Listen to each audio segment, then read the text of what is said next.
पांडव ही हस्तिनापुर की गद्दी के असली उत्तराधिकारी थे। हालांकि दुष्ट दुर्योधन के नेतृत्व में उनके चचेरे भाई कौरवों ने उन्हें उनका अधिकार नहीं दिया। अंततः राज्य का बंटवारा कर दिया गया और पांडवों को इंद्रप्रस्थ का राज्य दे दिया गया। कौरवों की ईर्ष्या समाप्त नहीं हुई और वे छलपूर्वक पासों के खेल के माध्यम से पांडवों को इंद्रप्रस्थ से बाहर निकालने में सफल रहे। इसके अलावा उन्होंने पांडवों को 13 वर्षों तक वनवास भी दिलवाया था। पांडव अपनी पत्नी द्रौपदी और कुछ ऋषियों और अपने शिष्यों के साथ वन के लिए रवाना हुए। इन 13 वर्षों के दौरान कई ऋषियों और उनके रिश्तेदारों का भी उनसे नियमित रूप से मिलना होता रहा। युधिष्ठिर ने इतनी बड़ी संख्या में लोगों को भोजन कराने की समस्या को पहले ही भांप लिया था और ऋषियों की सलाह पर उन्होंने भगवान सूर्य से प्रार्थना की। उनकी प्रार्थना के प्रत्युत्तर में सूर्य ने उन्हें एक कटोरा अक्षय पात्र दिया, एक ऐसा पात्र जिसमें असीमित मात्रा में भोजन समा सकता था। युधिष्ठिर को यह अद्भुत उपहार देते हुए सूर्य ने कहा, इस बर्तन के माध्यम से आप अपने वनवास की पूरी अवधि के लिए उतना भोजन प्राप्त कर सकेंगे जितना आपके और आपके साथ आने वाले सभी लोगों के लिए आवश्यक है। जब सभी लोग भोजन कर लेंगे और द्रौपदी को उसका हिस्सा मिल जाएगा, तभी बर्तन दिन भर के लिए खाली होगा। एक बार खाली होने के बाद बर्तन अगले दिन फिर से भर जाएगा। पांडवों ने बर्तन का उपयोग करते समय सावधानी बरती और उन्हें मिलने आए सभी लोगों को भोजन कराने में कोई परेशानी नहीं हुई। इससे कौरवों में क्रोध भड़क उठा, क्योंकि वे पांडवों के लिए थोड़ी सी भी खुशी बर्दाश्त नहीं कर सकते थे। एक दिन ऋषि दुर्वासा हस्तिनापुर पहुंचे 10,000 शिष्यों के साथ। ऋषि अपने महान क्रोध के लिए जाने जाते थे और दुर्योधन ने जल्दी से ऋषि की सेवा करनी शुरू कर दी। उसने ऋषि की हर जरूरत का ख्याल रखा और यह सुनिश्चित किया कि उसके सभी अनुयायी संतुष्ट और आरामदायक रहें। जैसी कि उनकी आशा थी, ऋषि राजकुमार से प्रसन्न हुए और उससे पूछा कि वह क्या चाहता है। यह वह अवसर था जिसका दुर्योधन को इंतजार था। अपने या अपने परिवार के लिए या अपनी प्रजा की भलाई के लिए कुछ मांगने के बजाय दुर्योधन ने पांडवों को नीचा दिखाने के लिए इस अवसर का उपयोग करने की कोशिश की। उसने झूठी विनम्रता से सिर झुकाते हुए कहा, महान ऋषिवर, आपने यहाँ आकर हमें आशीर्वाद दिया है। मेरे चचेरे भाई पांडव जंगल में रह रहे हैं। मैं आपसे बस इतना ही चाहता हूं कि आप उनसे मिलने जाएं और उन्हें भी आशीर्वाद दें, जैसे आपने मुझे दिया है। कृपया दोपहर बाद जाएं, ताकि वे अपना काम पूरा कर सकें और आपकी और आपके अनुयायियों की अच्छी तरह से देखभाल कर सकें। दुर्योधन ने अपने अनुरोध को सही तरीके से व्यक्त किया था, क्योंकि ऋषि अपने चचेरे भाइयों के प्रति उसके प्रेम से प्रभावित थे और तुरंत पांडवों के पास जाने के लिए सहमत हो गए। उन्हें यह एहसास नहीं था कि दुर्योधन अपने चचेरे भाइयों को परेशानी में डालने की कोशिश कर रहा था, क्योंकि वह ऋषि को ऐसे समय में उनके पास भेज रहा था जब वे ऋषि और उनके विशाल अनुचरों के लिए भोजन की व्यवस्था नहीं कर पाएंगे। जैसा कि दुर्योधन ने उम्मीद की थी, ऋषि और उनके शिष्य पांडवों के भोजन समाप्त करने के ठीक बाद उनके आश्रम में पहुंचे। युधिष्ठिर ने ऋषि का गर्मजोशी से स्वागत किया और पूछा कि वह और उनके भाई उनकी सेवा कैसे कर सकते हैं। ऋषि ने उत्तर दिया, हे पांडवों में सबसे बड़े, हम हस्तिनापुर से आ रहे हैं, जहां हमें पता चला कि आप यहां निर्वासन में रह रहे थे। आपके चचेरे भाई ने हमारी अच्छी देखभाल की और हमें आपसे मिलने के लिए बुलाया।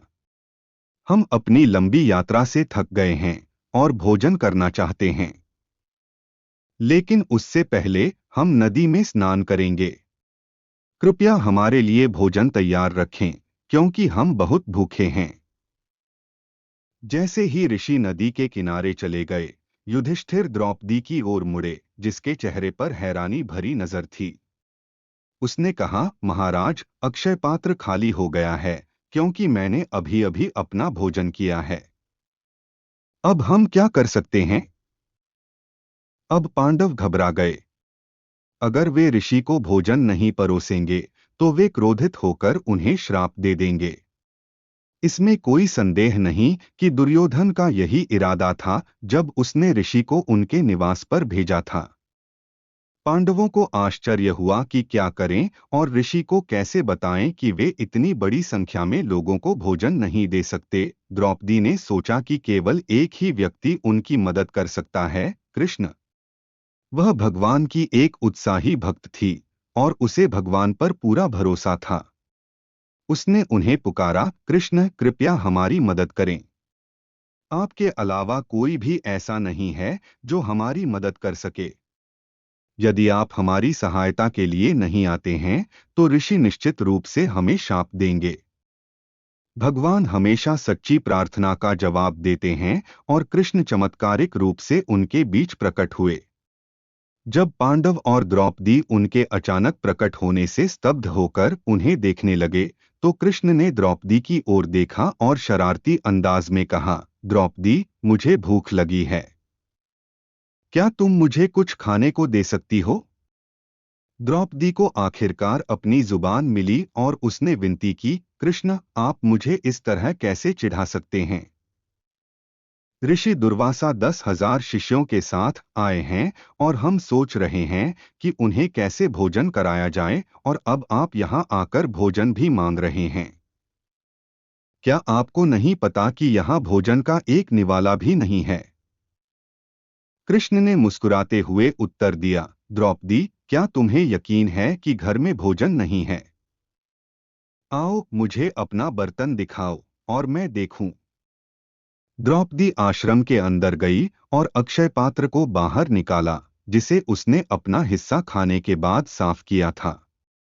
कृष्ण ने उसे अपने हाथ में लिया और उसमें झांका। अचानक उन्होंने अपना हाथ अंदर डाला और किनारे से भोजन का एक निवाला उठाया। देखा, उन्होंने कहा, कुछ भोजन बचा है। द्रौपदी ने सिर झुका लिया, इस बात पर शर्मिंदा होकर कि उसने बर्तन ठीक से साफ नहीं किया था। कृष्ण ने निवाला अपने मुंह में डाला और कहा, यह वही है जो मैं चाहता था। अब मेरा पेट भर गया है। मैं संतुष्ट हूं। पांडवों की ओर मुड़ते हुए, जो खुले मुंह से उनकी ओर देख रहे थे, कृष्ण ने कहा, भीम, जाओ और ऋषि और उनके शिष्यों को बताओ कि उनके लिए भोजन तैयार है।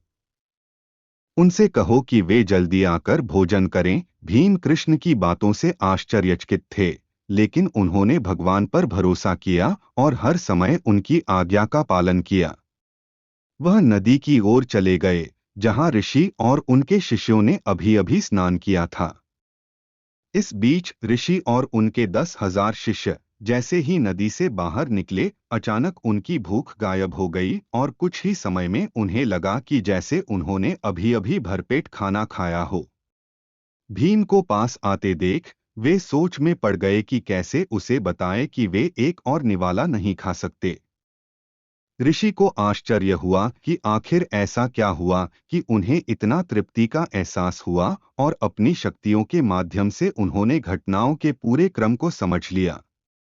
उन्होंने भीम से कहा, बेटा, हम तुम्हारे चचेरे भाई के द्वारा भेजे गए यहाँ आए हैं, यह जानते हुए भी कि तुम हमें भोजन नहीं दे पाओगे। मैं तुम्हारी परीक्षा लेना चाहता था और तुमने भगवान के प्रति अपने प्रेम और भक्ति से परीक्षा पास कर ली है। मुझे एहसास हुआ कि यह कृष्ण ही हैं, जिन्होंने तुमसे भोजन का एक निवाला स्वीकार किया है और पूरी दुनिया की भूख मिटाई है।